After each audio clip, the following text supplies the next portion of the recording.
Hair is one of the most important features of an anime face to master, as it holds the power to make a drawing look super nice or make it look like your character has a literal brush on their head. And unfortunately, there's a lot of beginner artists out there that really struggle to draw hair. But don't worry, because today we're going to be going through a step-by-step process to drawing anime hair in 3 different styles. So without further ado, let's begin. So grab your sketchbooks and flip to a fresh new page. Now the first thing to take note of is that in most anime, characters do not have realistic hair where you can see every single detail and strand, and instead they have very stylistic hair where it's often divided into blocks and general shapes of hair. So to begin with, let's go through a gallery of basic hair shapes. First of all, we have a simple diamond, then we also have a thinner diamond and an even thinner diamond. We also have curvy diamonds, S-shaped diamonds, and diamonds that have been cut in half. Now you might be thinking, what on earth is this guy talking about? But you'll soon see that these shapes are the building blocks of creating awesome anime hair, and when combined, they can make up almost any anime hairstyle. So with that, let's draw in 3 heads with the skills we learned in the previous tutorials and get started with hairstyle number 1, which is going to be the classic anime fringe hairstyle.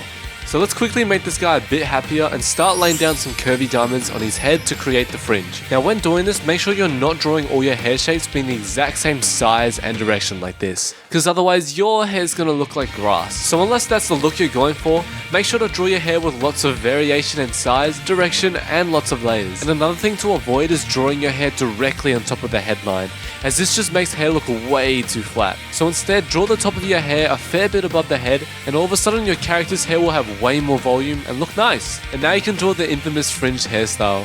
Now moving on to the next one, let's learn how to draw anime dreadlocks. For dreadlocks, the first thing you want to do is define your character's hairline, but just make sure that you don't draw it too high or too low.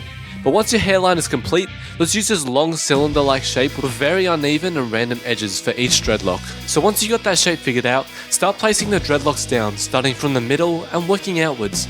And make sure that as you get closer to the edge of the head, the dreadlocks progressively get more diagonal. And finally, make sure that almost all the dreadlocks are coming from the same place on the head.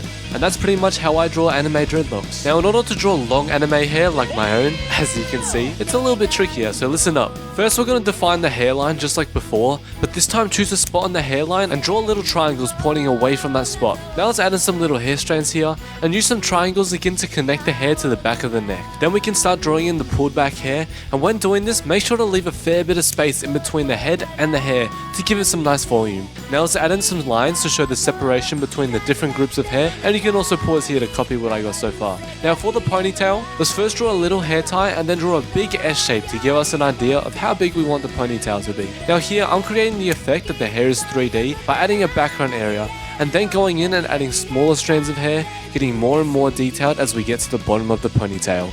Now add some final hair details, and there you have yourself a high ponytail. But if you want your character to have a fringe too, you can go and add in some large diamonds, making them vary in direction and size, and also add some longer groups of hair on the sides. And you can also bring those side groups of hair down past the chin like this. But now it's time for the fun part. So get yourself a Fineliner and make sure to use a very thin one. Personally, I like to use Ohuhu's fine line pen with a thickness of 0.2mm. Now finelining is a pretty simple process, but you just gotta ensure that you take your time. Hold your breath a little when drawing each line, and make sure your wrist is resting on something at all times to give you more stability. And one more tip is when finelining the hair, don't add too many detail lines, as sometimes it can become busy and messy. And with that, our finelining is done, but I feel like we're missing something. What could it...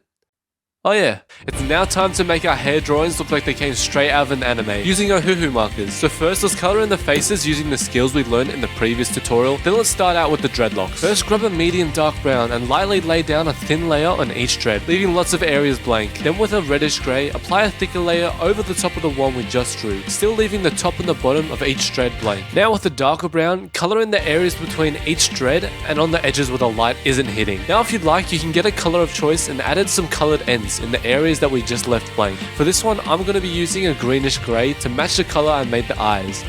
And for the other side of the dreads, use the exact same technique, except this time use slightly lighter colors to make it look like the sun is shining light onto them. Now in order to color our anime fringe hairstyles, it's actually pretty simple.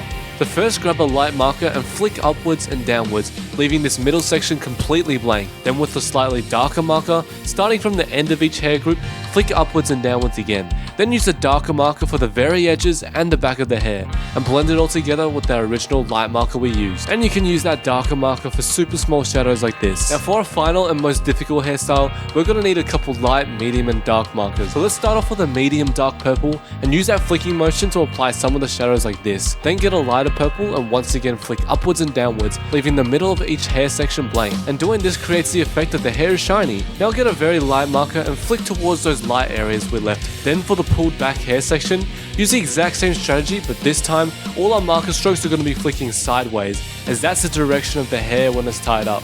And just use the same strategy on these longer areas of hair.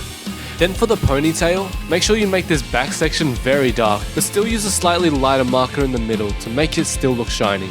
Then for the outer mane section, instead of just having one area we leave blank, let's leave multiple areas blank throughout the ponytail, and then use our flicking motion, gradually blending all the dark areas to light. And with that, our 3 hairstyles are complete. Using the skills we just learned, you should now be able to draw anime dreadlocks, the classic anime fringe hairstyle, and characters with long ponytails and fringes.